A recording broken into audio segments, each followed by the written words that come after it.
To today's Human Rights Centre seminar. My name is Cheryl Lother, and for those of you who don't know me, I'm the Director of the Human Rights Centre at Queen's. Given the current situation that we're in with the coronavirus pandemic and the fact that we haven't been able to meet and join and discuss current issues in person, we decided to switch our seminar series online. This is the third of our specialist webinar series looking at the relationship between the coronavirus pandemic and human rights. Previous topics that we've looked at have included the impact of the coronavirus pandemic and the question whether funerals are a human right, and we've also looked at the relationship between the pandemic and emergency powers.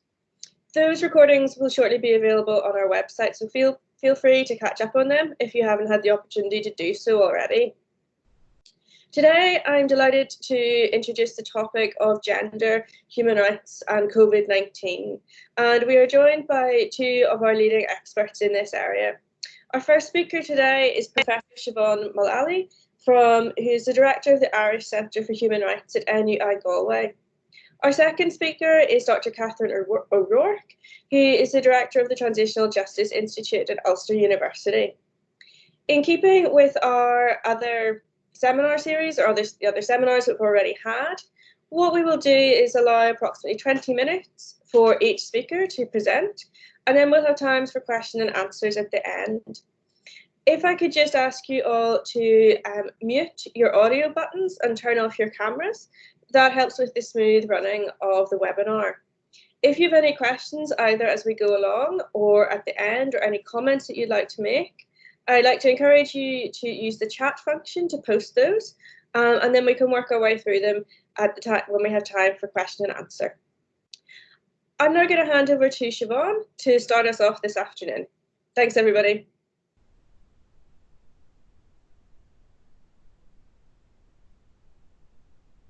Sorry, just unmuted my microphone. So, thank you very much, Cheryl, and thank you very much to the Human Rights Centre at Queen's for organising this event. And I'm delighted to be sharing speaking rights with Catherine today.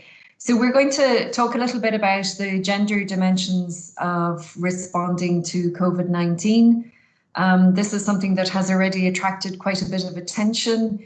And just to begin and to frame it, to look at the range of international human rights responses that we have seen already from UN and regional bodies, highlighting the gender dimensions of states' responses, of plans for recovery, of the healthcare crisis and of the impact on work, as well as the potential for other human rights violations. So already we've seen, for example, the CEDAW committee adopting a comprehensive guidance note. We've seen the UN policy brief on gender and COVID-19.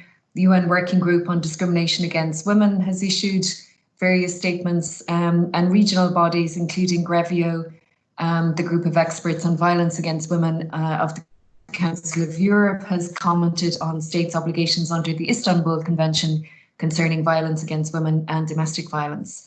In addition, a range of UN treaty bodies and special procedures have highlighted the socioeconomic rights implications, both in terms of work and the right to the highest attainable standard of health. And one particular concern is something that feminist writers, scholars, advocates have been highlighting for a long time, and that is the gendered nature of the care workforce. And the high proportion of women globally and within the EU more locally employed within the care workforce. So the data from the European Institute for Gender Equality is quite useful on this. 76% of healthcare workers, 86% of personal care workers in health services are women, 90%, 95% of domestic cleaners and other domestic workers are women. And then also looking at more formal long-term care in people's homes, for example, again, across the EU, 4.5 million of those workers out of a total of 5.5 million are women.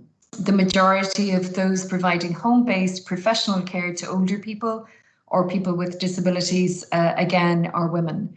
And looking at other essential services that have continued to work in the context of the pandemic, again, we see, for example, that the majority of those working at supermarket cashier desks are women. So again, about 83%, it's estimated, across the EU.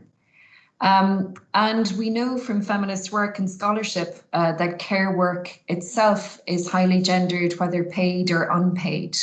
So in the context of where we have seen a drop-off in publicly funded and provision of care through settings such as school, creches, other childcare settings, the burden and responsibility of this unpaid care work, including responsibility for care work for older parents or siblings or relatives with disabilities or those who may become ill, this falls disproportionately on women.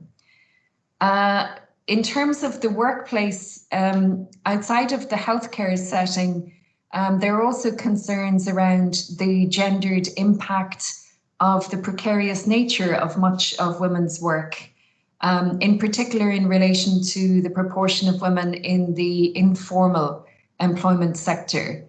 So the African Union, for example, has been looking at the potential impact of COVID-19 in relation to women's employment in the informal sector, 89% being women, and in particular the precarious nature of domestic work, home-based workers, and the limited access to social protection of those workers.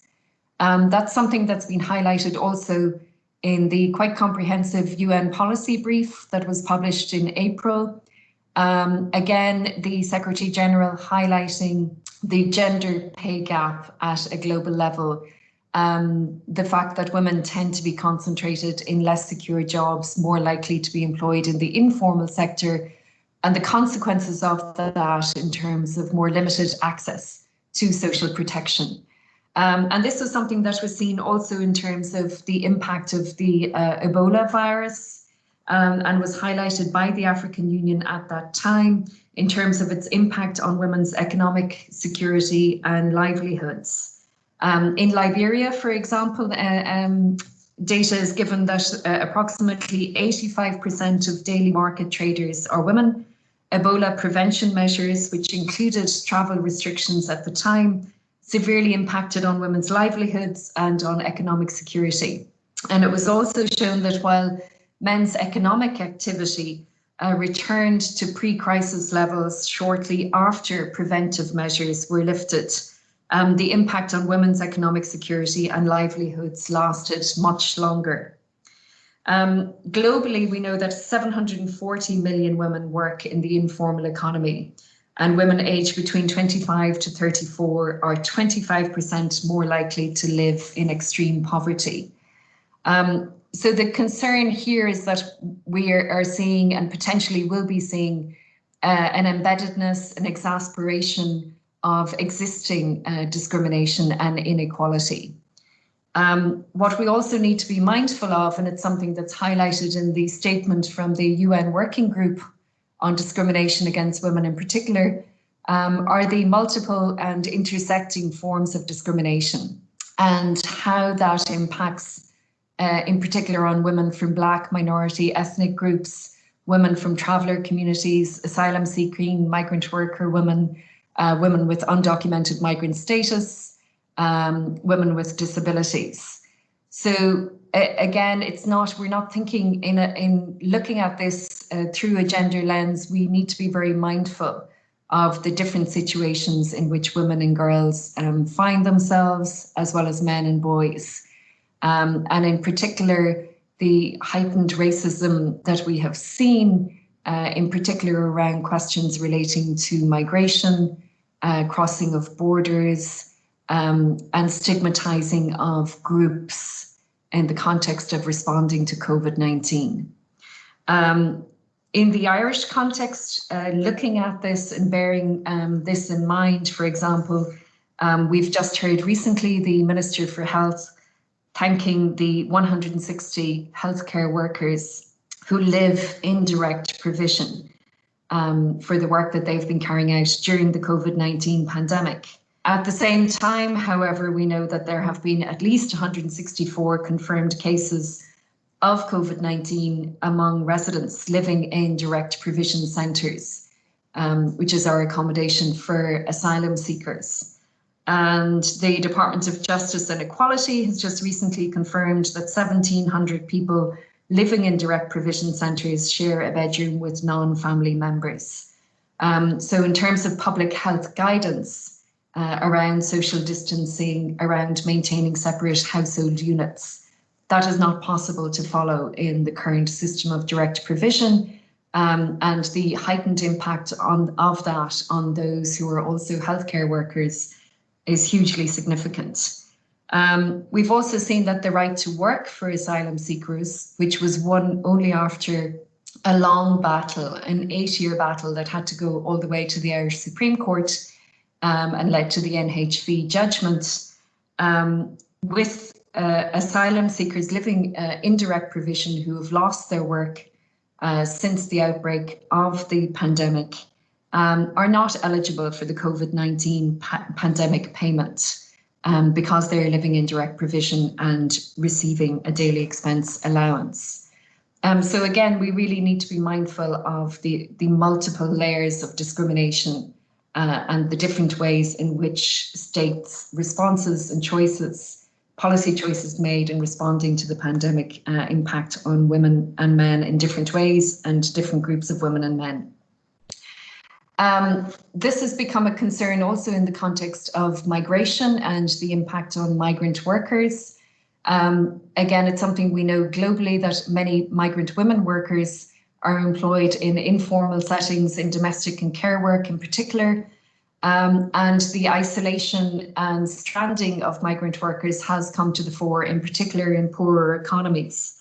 To give a snapshot from Nepal, for example, the Supreme Court there has just issued an interim order to the government to take steps to repatriate, compensate and reintegrate the thousands of stranded migrant workers abroad. And that's in the context of Nepali migrant workers sending home 8.1 billion in remittances in 2018 alone and contributing to around 32% of GDP. And again, this is something that has been highlighted in particular in the context of the Global Compact on Migration and by the UN Migrant Workers Committee.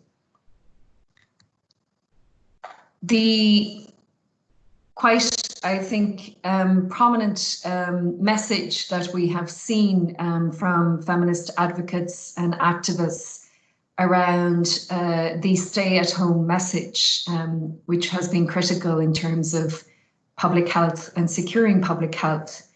It is quite problematic when we look at it through a gender lens and with feminist insights in terms of the impact of that gendered division between the public and the private.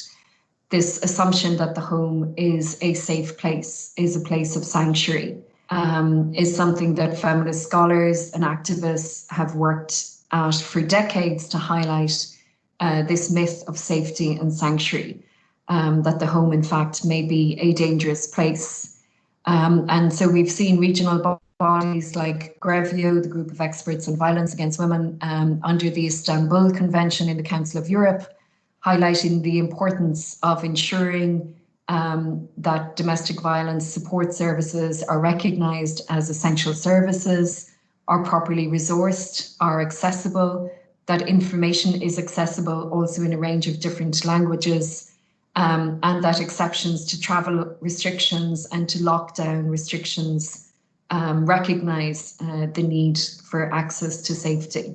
And in the Irish context, Women's Aid, the Sexual Violence Centre in Cork, Dublin Rape Crisis Centre have all been very proactive in highlighting the continuing availability of their services, the availability of interpretive services, and the importance of staying in touch. Linked to the impact of this lockdown, this closure, this pushing back to the private sector has also been the concern around access to healthcare services such as abortion services, for example. We know that in Ireland, it's still quite a restrictive regime. And following advocacy and reflection on this, some of the procedural requirements that had been put in place for women needing to access abortion services in the first 12 weeks have been lifted. So remote consultations with a GP can take place rather than the required to face-to-face visits. So again, that has allowed for a change in that, but it does again shine a spotlight on the question of why those kinds of additional restrictions have been placed on women accessing healthcare services that they need and have a right to in terms of safe and legal abortions and the right to the highest attainable standard of health and to life. And that is a concern also at a global level, where in previous global health emergency, we've seen that access to safe abortion can be negatively impacted because of restrictions on travel, in some places because of interruptions in contraceptive supplies and an increase in unintended and unwanted pregnancies. So again, this is something that needs to be kept to the fore, and I know it's something Catherine is going to comment on also in relation to Northern Ireland. In terms of thinking about, again, care settings and feminist insights into how we provide care, an ongoing concern of feminist scholarship and activists has been the privatisation of care roles and functions, the inadequacy of the supportive state, the lack of resourcing for care work, and the institutionalisation of much of care work and care settings. And we've seen in the Irish context and globally the particular and disproportionate impact of the COVID-19 pandemic on nursing homes, for example, for older persons, the lack of preparedness, the inadequate supplies of protective equipment, concerns around the nature of the guidance given and access to hospital services. Similar concerns with regard to institutional settings for people with disabilities, and in the wider context then also direct provision and residential settings for asylum seekers. And here legal opinions from the Irish Refugee Council, commentary from others around positive obligations under the European Convention on Human Rights, in particular Articles 2 and 3, are brought into question, I think, in relation to what we have seen happening in these settings. In the Irish context, Ireland still has not ratified the optional protocol to the UN Convention Against Torture, so we don't have a national preventive mechanism. Again, that is an oversight mechanism, a positive measure that can act as a check, also as a follow-on to HICWA inspection reports to ensure greater implementation, more effective implementation. And of course, we've seen calls for over 2 decades now to address the kind of accommodation and reception facilities that we have for asylum seekers. There are also very serious concerns at the moment, in particular around assisted decision-making for people who may have limited or reduced capacity for decision-making in the context of providing or making decisions around medical care and health care. And that has been delayed, and the need to get in place and start working the decision support services is something that's been highlighted by healthcare advocates.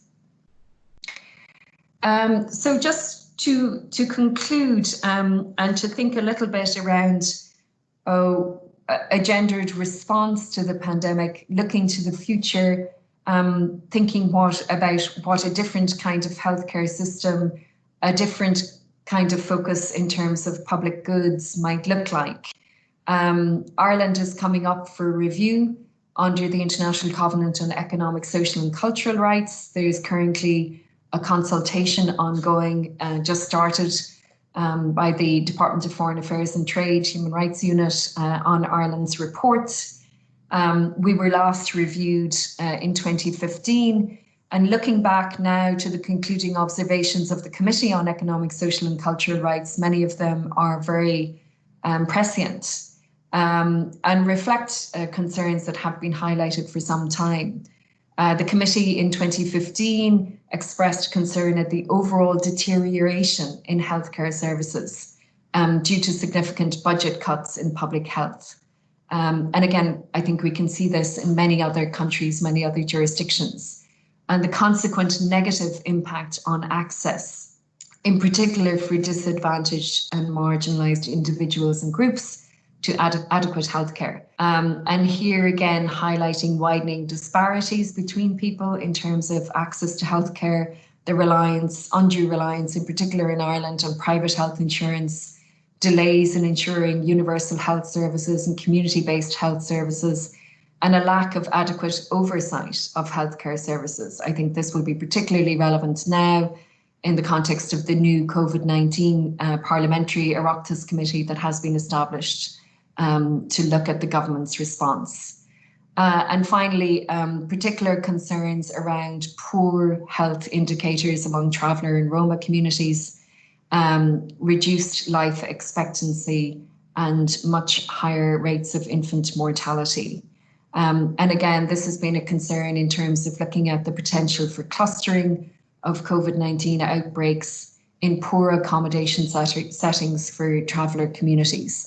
This is something that has been highlighted by the Irish Human Rights and Equality Commission when it launched in the summer of 2019 an equality review of all of the responses by local authorities to traveller accommodation needs.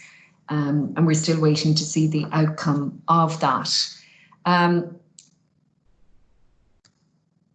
There has been a concern, I think, that in terms of looking at COVID-19 and the gender impact, looking at women and COVID-19, we see again the re-emergence of this protective impulse. And in headlines, even from regional human rights bodies or UN bodies, this mixing together of women and children as in need of protection. The focus on women as victims or potential victims of violence. And while it is critical to ensure that there is effective access to remedies, to safety, we also need to move beyond those protective norms and look at what feminist work can contribute to rethinking the response to the pandemic. Christine Chinkin and Madeleine Rees spoke about this, have written about this in a recent blog on the LSE Women, Peace and Security blog. We've just seen this morning in The Guardian highlights from Kerala's response and preparedness to the COVID-19 pandemic, contrasting that with other responses elsewhere. So, for example, Kerala has reported only 524 cases of COVID-19 and 4 deaths, no community transmission. And this is from a state that has a population of 35 million and a GDP per capita of only 2,200 sterling. So drawing on those kinds of lessons, what would a feminist recovery look like? I think we could look to statements, for example, from the UN Special Rapporteur on International Solidarity, Obiora Okofa, who's been talking about the need for an urgent adoption of the UN Declaration on Human Rights and Solidarity, to focus minds on the absolute necessity of practicing international solidarity. I think we can look to the work of Tendai Achiume, UN Special Rapporteur on Contemporary Forms of Racism, who again has been highlighting concerns around the virulent xenophobia, the tide of racial hatred that has been unleashed by what she calls the entrepreneurs of intolerance. Much of feminist work, particularly on the ethic of care, I think gives us an insight into how to respond, to reflect on the relational nature of human rights, the relational nature of autonomy, the importance of connection and recognizing the essential connectedness, the embeddedness and the embodiment of the human person. The focus on socioeconomic rights, the so-called other half of the Human Rights Bill, and the universal condition of vulnerability. Rather than thinking of it as intermittent or episodic, that it is something universal, drawing on the work of Martha Feynman and others, I think will help us to rethink how we deliver healthcare and public goods as we hopefully begin to recover or respond in a more meaningful way to the pandemic. Thank you. Thank you very much, Siobhan. As an extremely comprehensive global overview for us there, and I think a lot of themes and issues which I imagine are going to come up, or I hope are going to come up in the question and answer session. I'd now like to hand over to Catherine O'Rourke from the Transitional Justice Institute. Catherine is going to take us on a more detailed look in respect to Northern Ireland. Catherine.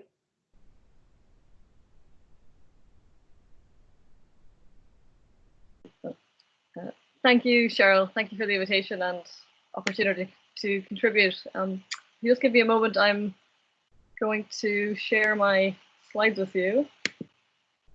Let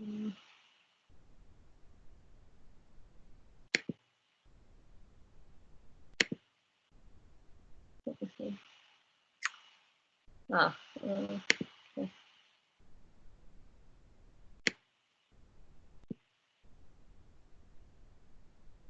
Okay.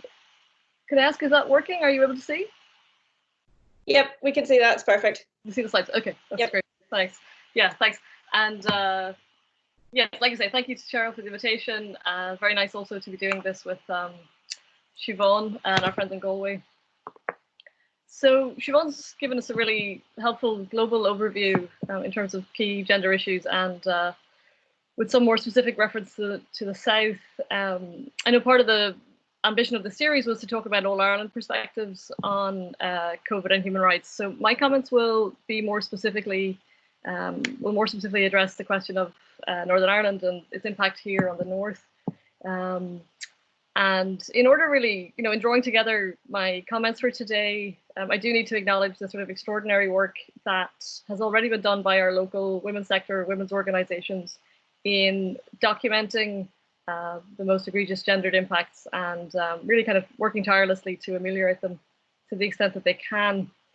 What's been most striking to me about those interventions from local women's organisations is the very consistent message that of just how precarious things were prior to this global pandemic. That the pandemic has really provided a magnifying glass on existing inequalities, but the fact that we have become quite so undone by this pandemic really does reflect the kind of fundamental precarity that have attached to systems of care and the economy and gendered violence and all of the issues that I'll talk about today. So there's much I might say. I'm going to focus comments really on three issues here that have been, I think, manifested most clearly in the North. One is around gender-based violence. The other is around reproductive and sexual rights. And then finally, I did want to say something about the question of gendered poverty and social security here in the North in this kind of the impact of COVID. So Siobhan very helpfully talked about the global response we've already seen in terms of the, an awareness of the impact of a stay-at-home order, lockdown in homes, on, in particular, victims and survivors of intimate partner violence, violence in the home. I would just say that, I mean, in some respects, it's been heartening to see the awareness of that. I mean, across the UN, across several national governments and others, and indeed the UN Secretary General accompanied his call for ceasefires with a call for an absence of violence in the home. And that in itself, I think, is a tribute to developments we've seen in human rights in the last 2 decades. And likewise, CEDAW and the Special Rapporteur on Violence Against Women have drawn our attention to these issues. And indeed, there is absolutely very good reason to be concerned. So in the first 3 weeks of the lockdown, the PSNI reported a 10% increase in calls. More strikingly, the crisis helpline that exists here in the North for victims of domestic and sexual violence has reported a 40% increase in calls during the lockdown.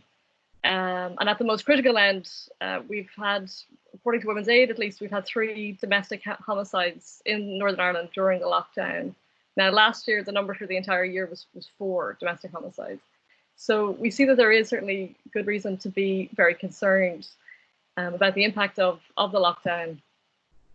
I suppose, I mean, more fundamentally, I mean, while social isolation is something that we've all come to adjust our lives to, before we talked about it in the context of COVID-19, this is something that victims of domestic violence were very aware of as a tactic and strategy of domestic abusers.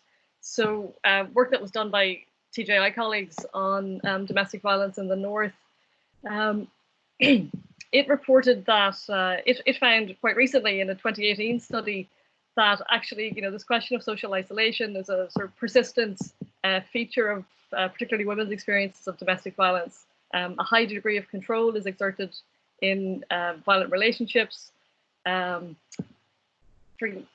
Over almost 90% of victims in that large study reported that their partner had prevented them from seeing or contacting their families and friends.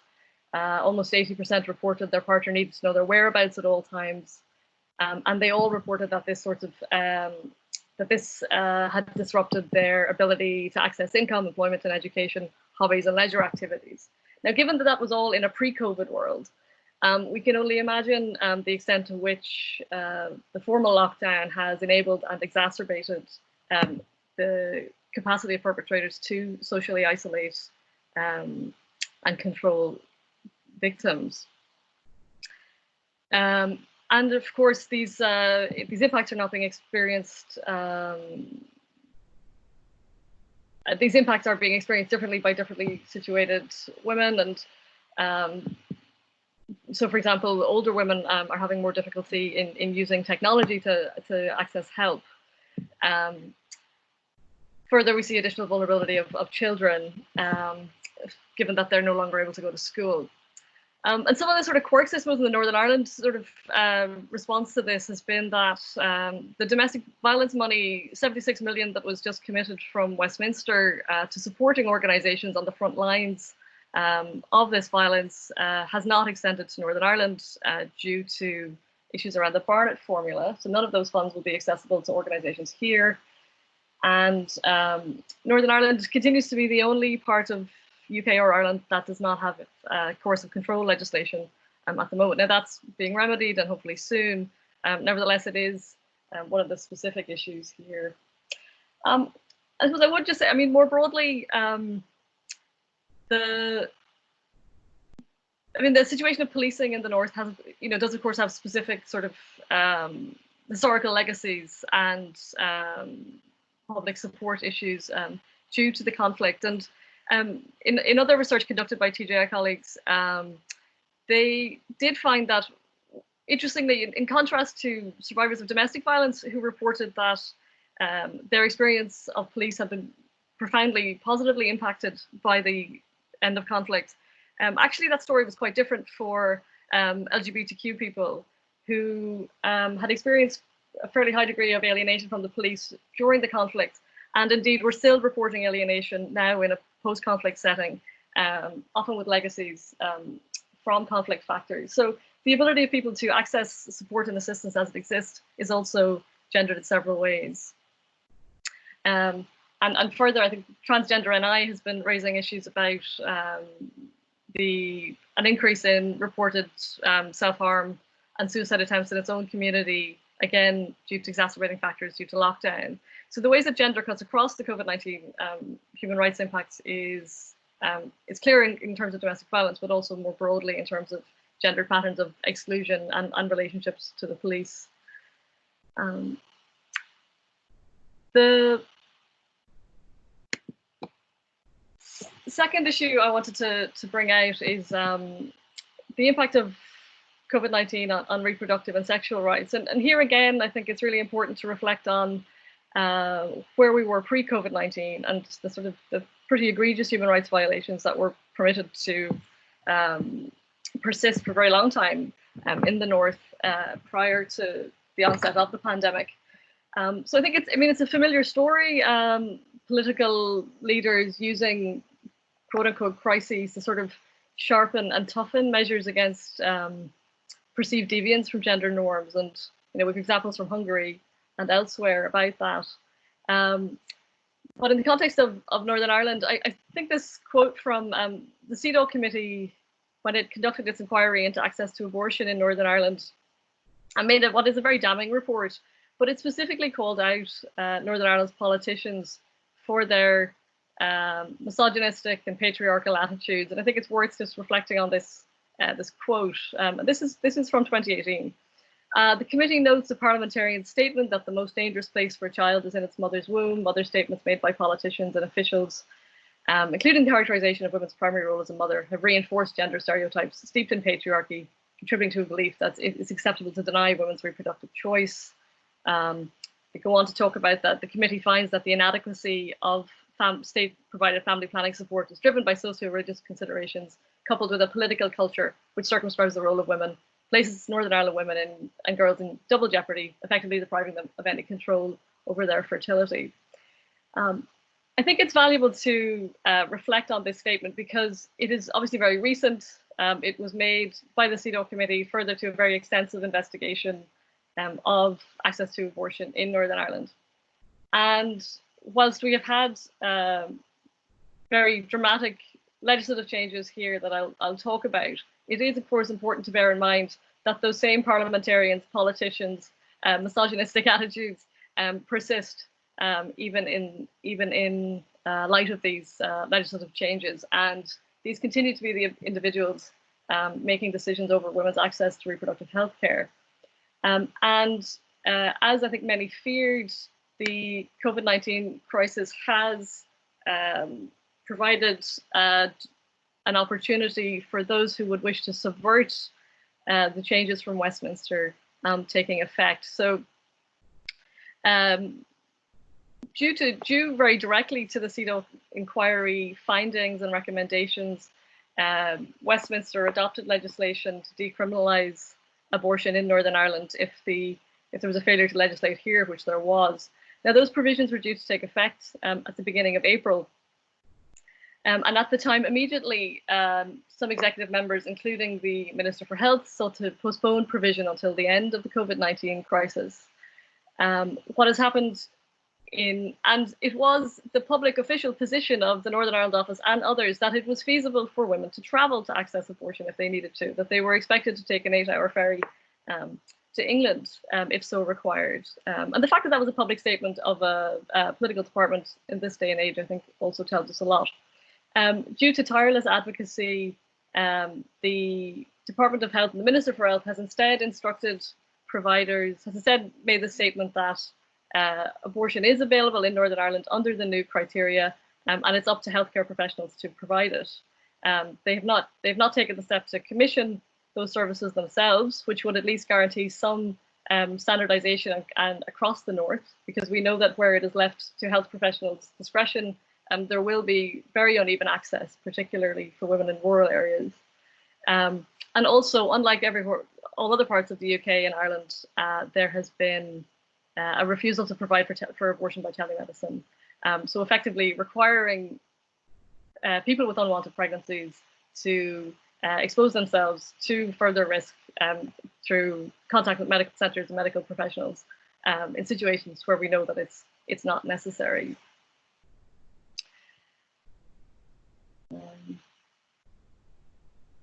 And this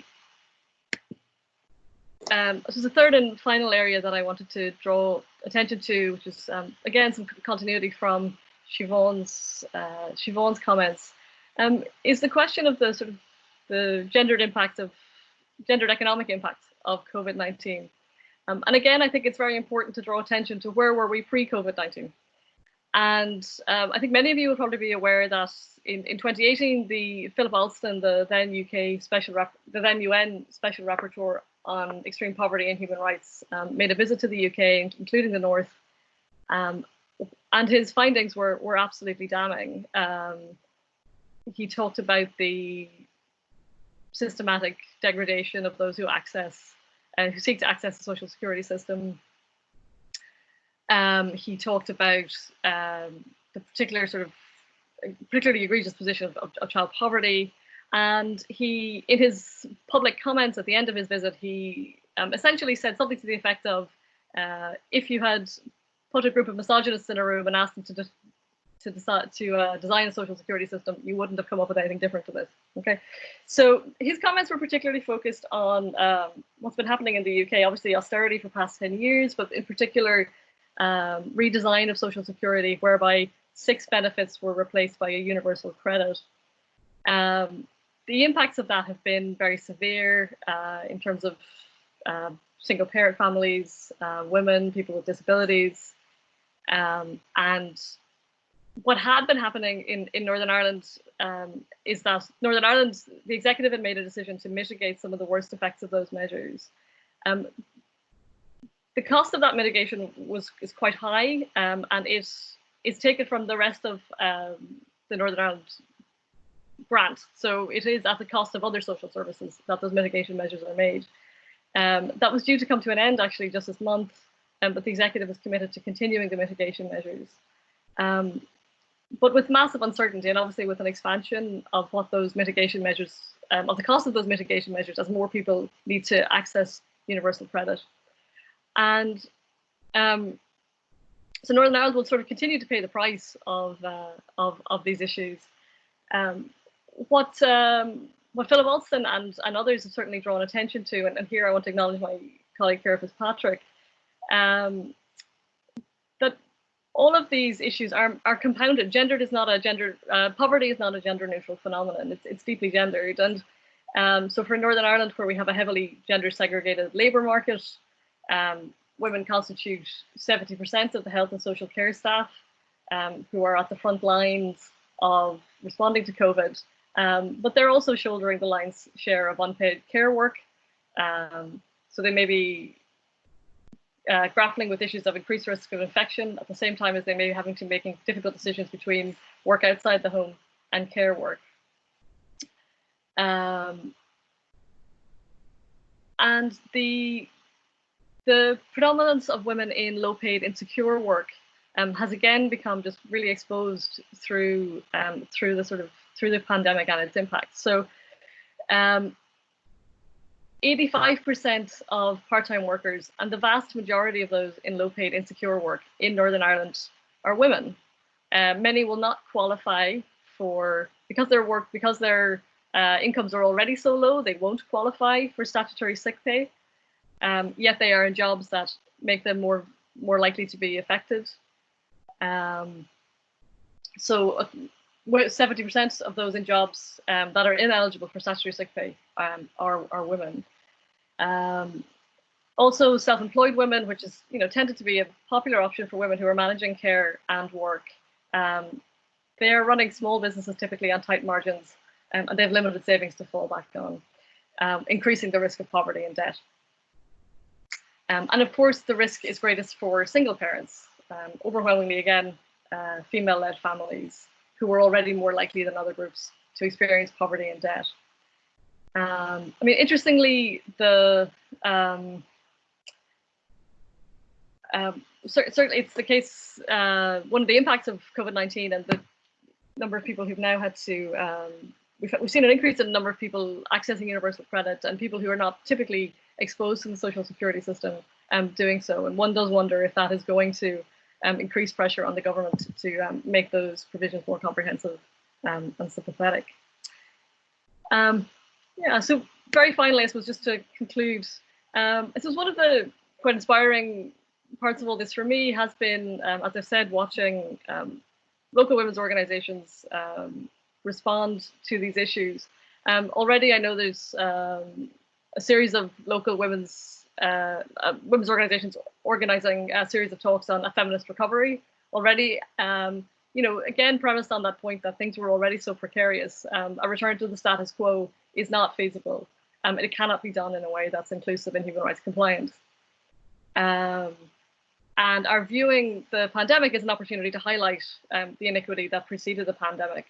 I think certainly many of us are grappling with the realities of unpaid care work and the need to have that redistributed in more equal ways between the state and between partners.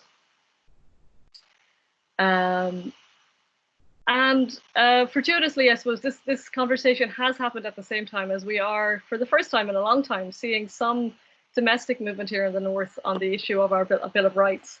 The Bill of Rights was committed to in the 1998 peace agreement, and has, despite several consultation processes, has never been adopted. And the adoption of a Bill of Rights here in the North should enable and advance another commitment that was made in the Good Friday Agreement, which was an All-Ireland Charter of Rights. And it does seem to me, if that conversation is, as it appears to be, happening and unfolding at the same time as we're having a discussion about what a post-COVID world will look like, there may be opportunities for us to frame that conversation in more equal and more human rights compliant terms. And again, I think, and just to restate Siobhan's, I think, very helpful concluding observation is the timeliness and opportunity now to bring long-standing feminist insights about care work and economic inequality to that debate. Okay, so thank you.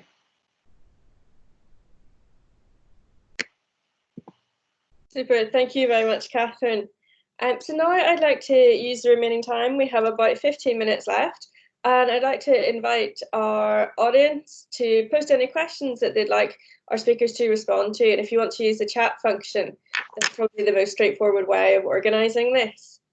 To start us off, I can use my position as moderator to ask the first question. And I was interested, you both mentioned the idea of a feminist recovery. And I wondered if you could both say a little bit more about that in terms of what that feminist recovery might look like. And Catherine, in particular, you said, you're seeing sort of signs of this in the North at sort of local grassroots levels within local women's organisations, for example. How might that then transfer beyond the grassroots or gain greater momentum to affect a more wide-ranging recovery?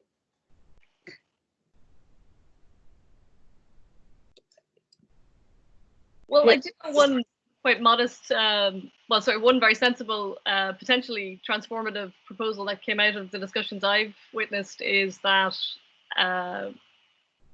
we actually apply a sort of gender budgeting methodology to all of these massive funds that are being committed to maintaining the economy at the moment. But that in itself could certainly be quite transformative. Siobhan? Yeah, no, I think that's an important point, and it's been something that there's been quite a bit of work done on in the North, and also here in Ireland by the Irish Human Rights and Equality Commission in relation to equality budgeting, looking at equality impact assessments. There have been various commitments to those, but they haven't played out in really, I think, enough depth or been given sufficient priority. So at the moment, as people probably know, in Ireland, we're in the process of government formation talks. Some of the media reports this morning are saying that there's been an agreement to end direct provision for asylum seekers. So that's a very significant step. So if we are making those kinds of commitments now, are we also looking at, we have the Slointe healthcare policy document, the need to move what we saw happening with the outbreak of the pandemic, a kind of quick but very temporary move to trying to ensure universal healthcare, ending the two-tier system of healthcare, which relies heavily on private health insurance. So moving towards universal healthcare, ensuring adequate resourcing of our healthcare services so that there is a preparedness, which there wasn't. But also so that we're not in a situation where people without private healthcare are waiting 18 months to 2 years for diagnosis or for healthcare that's needed. We really need to look at the resourcing of care for older people, people with disabilities, for children. Ireland is one of the most expensive countries within the EU for childcare, for example. And as we've seen this heavy reliance on institutional settings, there has been a commitment to moving away from institutional settings, in particular for people with disabilities, but that's not moved, that hasn't been moving quickly enough. There's also been a questioning now around large nursing homes and whether those are the most appropriate or best kind of care settings for older people. So I think that's something that it came to the fore very quickly, but there now needs to be a commitment to making those changes that we saw beginning to happening as kind of in a crisis response, in emergency response mode, but it needs to be thought of as something that has to be built into a sustainable recovery. Oh, thank you. It's plenty of food for thought, and just as you're both answering, I'm kind of thinking, it would be interesting if we sort of monitored this conversation over the next 6 to 12 months to see like where that momentum goes and what impact that actually does have. Does anyone else have any questions they would like to ask our speakers this afternoon? Please feel free to join in via the chat function. I should have also just said, in terms of work, the precarious nature of work, many of those in what have been categorized as essential services are in very low paid sectors, and often with precarious contracts. Undocumented workers have been given a firewall commitment also in terms of other undocumented people accessing healthcare services. They've been given that kind of firewall commitment.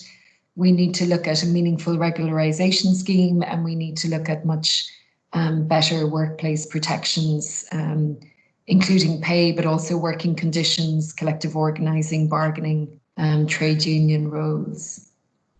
And that, I think, actually, that leads us really neatly. We've got a question here from Joanne Cunningham, and that leads really neatly into her question. And Joanne is asking, what do you think is a solution to the female-dominated care sector?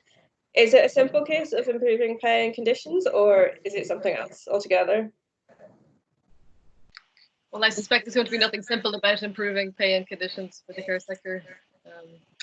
As someone with small kids, we live in a paradox of paying an enormous amount of money for childcare that pays people very poorly to provide it. What has been interesting, I suppose, by all of this is the extent to which Western governments have shown a capacity to embrace more communitarian ideals in terms of what they're willing to fund and not fund. And one does think if there's anywhere that needs to be embraced, it really is in the area of care. It is not something that works well on a purely economic model, because there is always the potential of unpaid work by women to reduce the cost and the economic value of that work.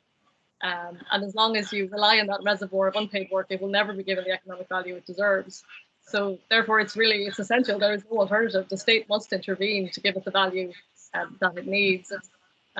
There are elements of this already in place.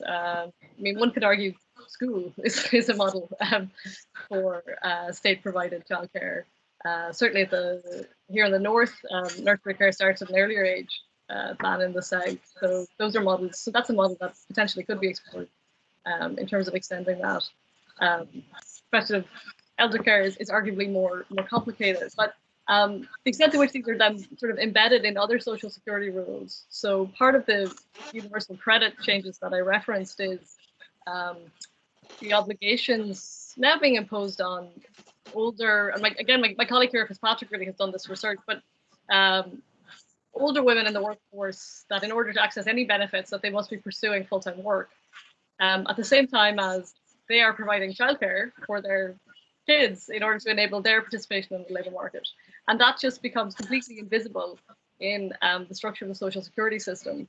So there's lots of potential and good ideas out there, but it's clearly the case that we can't rely on the market exclusively, because the market has given us the model that we have and it is not satisfactory. Siobhan, do you want to add anything to that? No, just would agree with what Catherine has said, and we have seen incremental improvements in terms of extending free preschool years for children, for example. But at the same time, the school day for primary school children is quite short, in that you then have to move into primarily privatised childcare. So combining that is really difficult. We've just seen the initiative to try to reopen some childcare settings for healthcare workers hasn't worked here.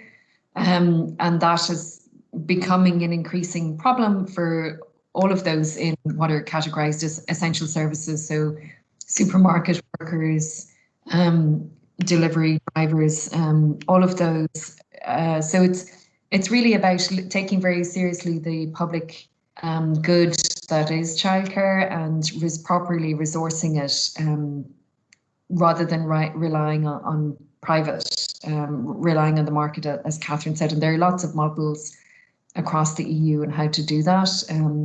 Ireland and the UK, I think, are amongst the poorest in terms of public funding for childcare, but also for care of older people. Yeah. Yeah, just as a footnote, I mean, I don't know if you saw in today's news that the Irish government, which had committed to providing childcare for essential workers, today announced that it wouldn't be able to. And I did find it quite staggering that of all of the things they've been able to do in the past number of weeks and months, that this they couldn't do. And it was an extraordinary admission of sort of inability and, you know, incapacity. We have a second question there from Lumturi, who said she'd be interested in hearing your opinion on the impact of coronavirus and Brexit on women from the EU who are already vulnerable due to the need to secure their immigration status. Siobhan, do you want to start us off? Yeah, no, that's been a particular concern in Ireland.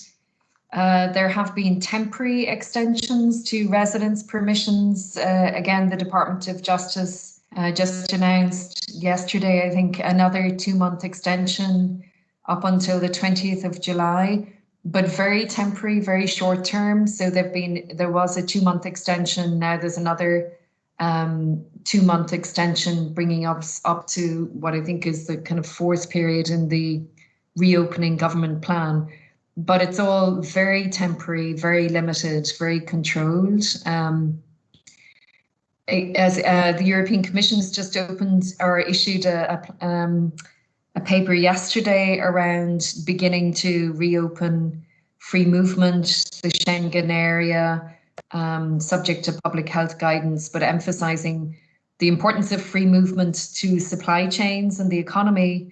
And then as a kind of a secondary also to the European project of connection of peoples across borders. But although there has been a nod to providing safeguards to undocumented people, people in irregular migration situations, been given this firewall in terms of access to healthcare services. They've been given guarantees in the Irish context that their data won't be shared.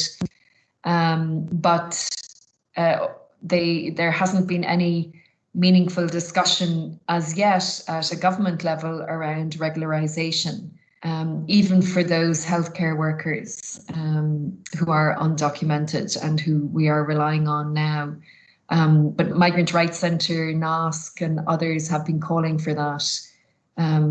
But otherwise, in terms of responses to permissions running out, there have been extensions, but very limited, very controlled, and not really reopening or rethinking the question, just managing the kind of immediate crisis response. Catherine, if you have anything you want to add to that? Yeah, just 2 small points are, I mean, again, I suppose this point about the kind of precarity pre-COVID, certainly one of the issues for women with insecure immigration status who are experiencing domestic violence is the real limitations on their capacity to access public funds in order to exit that violence, and also where their status is linked, their immigration status is linked to their abusive partner. So those, again, issues that are absolutely compounded by what's going on. And also, again, telling, I think, that in the UK's new rules on immigration for our post-Brexit world, the income requirement that is there, with the exception, you know, with a very sort of notable care exception around women's gendered care work, and how the immigration system is going to be designed to reinforce those inequities rather than to address them. Super, thank you. That brings us really up to 2 p.m. So I think I will draw proceedings to a close here. First of all, I would also like to thank both our speakers, Siobhan and Catherine, for giving up their time this afternoon and joining us and sharing their expertise with us. We can see some thank yous popping in there in the comment box already. Certainly I know for me it's a really interesting and thought-provoking afternoon. So we will leave it there. If anyone wants to listen back to this conversation or to other episodes in the webinar series, they will be online soon. And just everyone stay safe, and hopefully we will all be able to see each other in person again soon. Thanks everybody. Bye. Thank you. Thanks, Cheryl. Bye. Thank you. Bye.